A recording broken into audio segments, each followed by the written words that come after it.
Hi, I'm Dr. Mathew Levine, and I'm honored to be a part of the Arthritis Foundation Walk to Cure Arthritis this year as the Medical Honoree. My practice is in Cumming, Georgia, as well as Roswell, and I specialize in hip and knee replacement. As you might be aware, many of my patients are affected by arthritis, both inflammatory conditions and osteoarthritis. Over 54 million Americans are affected by arthritis, and over 300,000 children are affected with juvenile arthritis and other inflammatory conditions.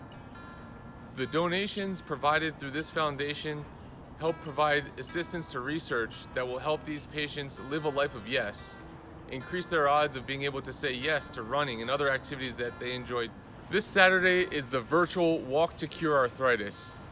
It's hard for any individual to go through this battle alone, and that's what makes our donations and everyone's support so important to help in this cause.